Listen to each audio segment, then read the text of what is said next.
Amazing morning everyone from I Am Worldwide, and sa mga taong gustong bumili ng aming world-class amazing organic barley.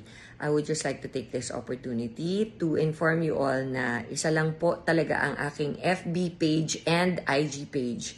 Pareho po silang verified with the blue check.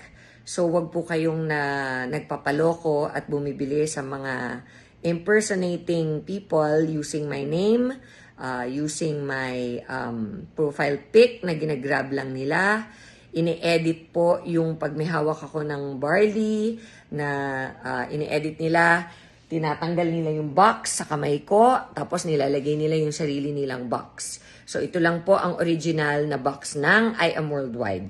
So, having said that, please do not be fooled and spread nyo na lang po itong video na to para